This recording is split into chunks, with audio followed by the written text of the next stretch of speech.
Hey everyone, my name is Chris Lambert, and on this channel we talk Kanye West. And today we are talking Go to the Moon, which is the one song on Whole Lotta Red, which has a whole lot of songs at 24, but it's the only one that features Kanye. And you do get a whole lot of Kanye.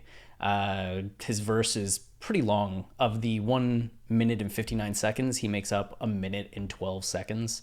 And you have Carti just kind of throwing in some stuff to be like, hey, I was on this song too. Remember me? It's my album. But Kanye is definitely like the feature on this song. Not just featured on this song, but the feature of this song. And it's a strong verse, I think. There's a lot of cleverness to it. It's different than what we heard on Ego Death and Pray For Me and Feel Away and what else do we have? Smack DVD. I think I still have Smack DVD as my number one when it comes to these verses he's done in 2020. I know there are a lot of people saying Go to the Moon is their favorite at this point, and it is a little bit more rap energy from Kanye in a way that we kind of got from Ego Death. But I don't know, there's just something that feels kind of classic about this. So I get why people have been pretty high on it. Though I did see a few people say that they didn't like it at all, which I don't understand. But let's get into looking at the lines. So it starts off with Kanye saying, she ugly hot, and then he starts describing this girl. But the idea of ugly hot, now let's pause for a second and discuss. I like to think it's getting into the idea that while this girl is physically like attractive, on the other hand, her lifestyle and decision making and everything else about her personality wise is just ugly.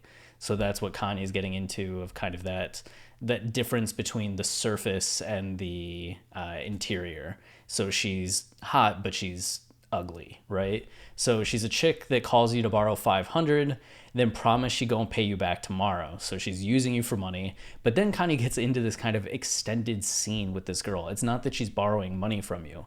It's that she then leaves with a scammer with a Gucci hat from Marshall's, which to me is this like classic Kanye bar, right?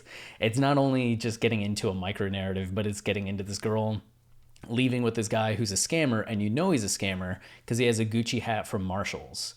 Like, you don't get Gucci hats from Marshall's. And the fact that it's like a fashion bar as well, but getting into the irony of like Gucci and Marshall's and getting into the difference or dichotomy in terms of brands, where Marshall tends to appeal to people more at that middle class, lower class shopping experience, where Gucci is that upper class shopping experience.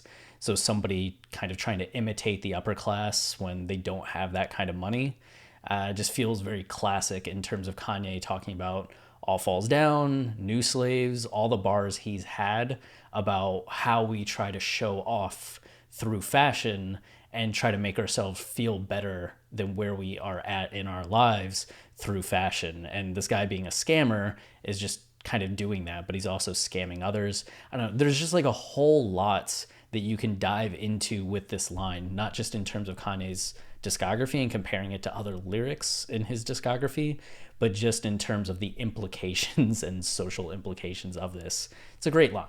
It's a great line. So we go from that to slept with him. Yeah, so this poor girl, right? She borrows 500 from you, leaves with this scammer because she thinks he's something fly. She sleeps with him, and then wakes up and saw his watch was a Fossil, which Fossil is another like strong brand, but also tends to be like Marshall's, more of that like affordable branding rather than something like a Rolex. So it's like, imagine her disappointment when she wakes up next to a guy with a Fossil. And it's not that like if you wear a Fossil, you're a lesser person, but for this girl that's trying to like live this lifestyle, live at the top of the mountain, to borrow some language from On Site and Yeezus, seeing this guy with a Fossil watch is not that, which is probably just destroys her because she's ugly hot and she cares about superficial things like that. The more that I'm talking about it, the bar, like this whole thing reminds me a lot more of Yeezus and the life of Pablo, just in terms with some of the social implications and themes that get brought up in just these 4 lines. Really enjoyed it. So we have everybody wear a costume, which Genius has here, like, this could be a reference to the fashion industry, which, like, I guess it could be, but you just had this scene of this guy faking who he is using these like Gucci hat from Marshalls, like a Fossil watch that might look a little more expensive than what it really is. Like, he's wearing a costume, and this girl is also wearing a costume by trying to associate with people like this guy, but she doesn't have that money because she's borrowing 500 from you. He doesn't have that money because look at what he's doing. So it's like everybody wears a costume to try to look a little richer than what they are, a little more fly than what they are. And then spray a little extra perfume is just that thing. Like, if you stink, right, spray a little more perfume to cover the stink. So these people just aren't really good people, but they try to dress themselves up or spray a little more perfume to cover what's going on.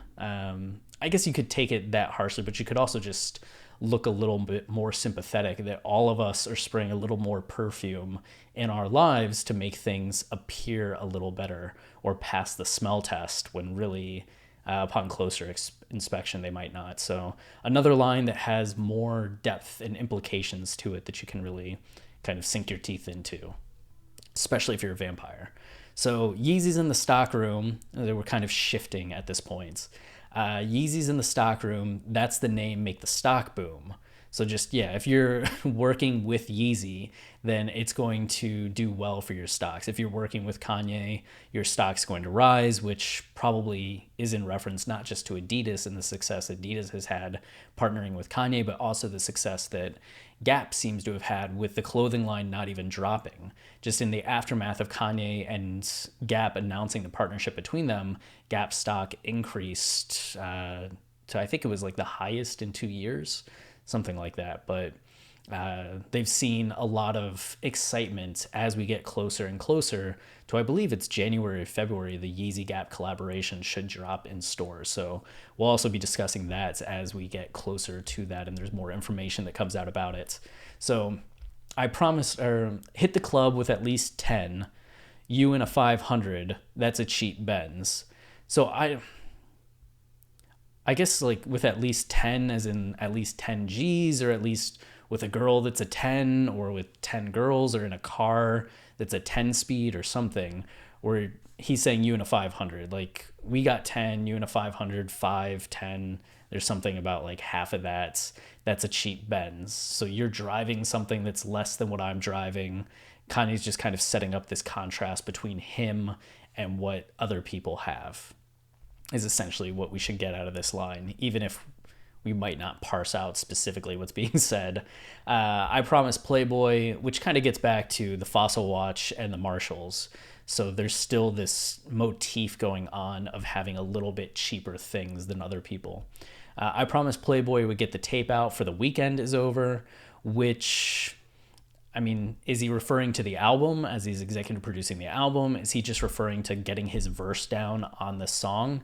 Because I'm sure that Kanye can take a while to deliver verses.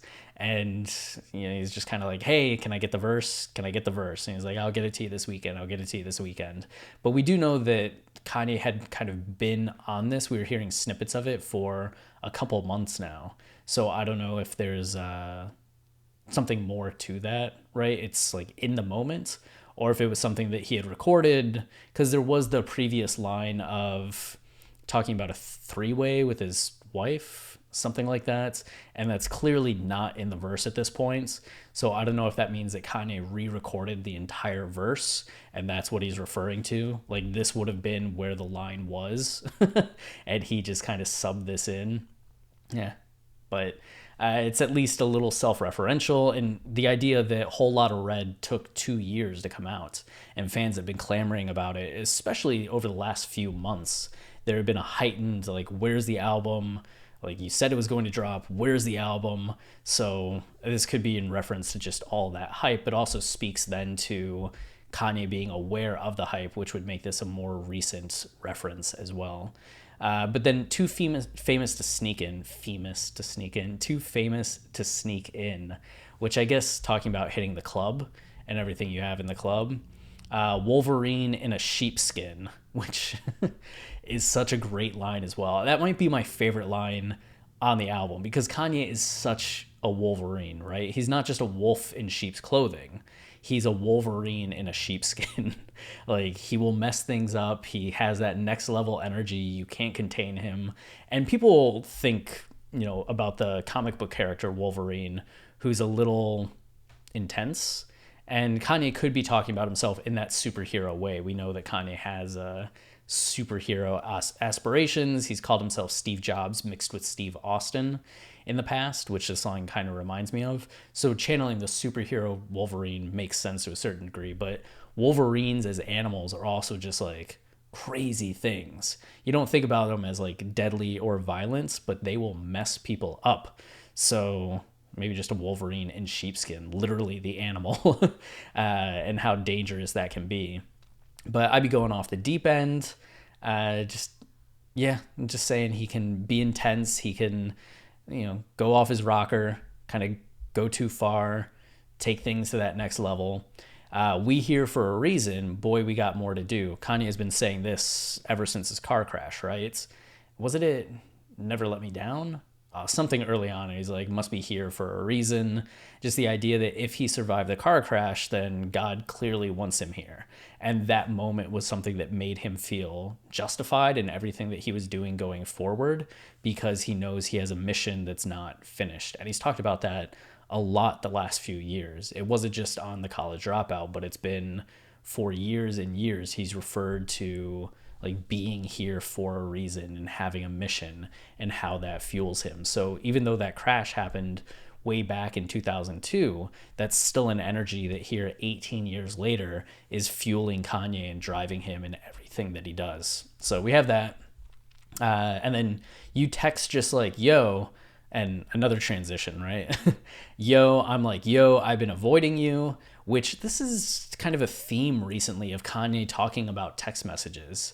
I talked about texts on Na Na Na, and just thinking back to Real Friends, he talked about text messages, and it's a recurring element over the last few years where I feel like I don't hear a lot of other rappers talking about text messages as much as I hear Kanye talking about text messages on songs.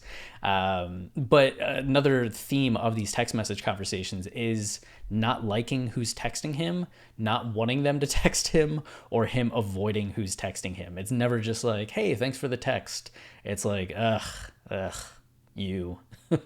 Yay, Jesus gang, you correct. So just that idea of like, yeah, you correct as in you're good, you're doing right, and saying, yeah, you're part of my Jesus gang, you're doing things right. And contrast that with you always asking for Buddha, you a Budapest, which it's interesting because he sets up yay Jesus gang, you correct. So we get the you there that refers to the Jesus gang, but then we get you always asking for Buddha. So is it the same you as in the Jesus gang? Like, hey, the Jesus gang's good, but you're always asking about Buddha, you a Budapest. Or is the you here just a different you? Setting up a contrast again between the Jesus gang and then the other yous that are asking for Buddha and being a Budapest. There has been rumors, I first saw it on West Sub Ever and on Twitter about this potentially referring to Yandi, since Yandi was a play on the name Gandhi, which gets into Buddhism, as Gandhi was a Buddhist, right? So it's kind of a reference to Yandi, but just works with the idea of Budapest and Kanye playing on that line, which I can see the argument for. It would be weird for him just to like be mentioning Buddha here in general, but if he's also talking about like the Jesus gang being correct and then talking about somebody that's incorrect, just contrasting it with another religion and just being like, yeah, Jesus gang versus everything else. But that also feels like a little antagonistic or a little, Kanye's not shy of controversy, but kind of drawing a line in the sand in terms of religious beliefs, which I don't think that's what he intended. And there is the line, Jesus Christ did the laundry when it comes to Yandi, and taking it from what it was going to be to being Jesus as king. So that idea of like, hey, you're always asking for Buddha, but remember, Jesus did the laundry, like you're being a Budapest. I can see arguments for this being referenced to Yandi. I don't think it's necessarily implicitly or explicitly clear to where you can guarantee that's what this line's about. It might just be that Kanye is saying, if people are always asking me about Buddha, you're a Budapest, and just liked the joke, so made the joke. So I'd kind of go 50-50 either way, or just like non-definitive on how you want to read this. If they don't play this, call the DJ, which I feel like Kanye's had other references to radio and DJ play recently, but if they don't play this, call the DJ. This verse just shut down the freeway. Like, oh, it's so good, people in their car are gonna stop and like dance or just stop in disbelief. Like, you know, the DJs with the radio need to play. So that's kind of the connection to the freeway, is just the idea that the DJs should be playing this on the radio. This should be a radio song.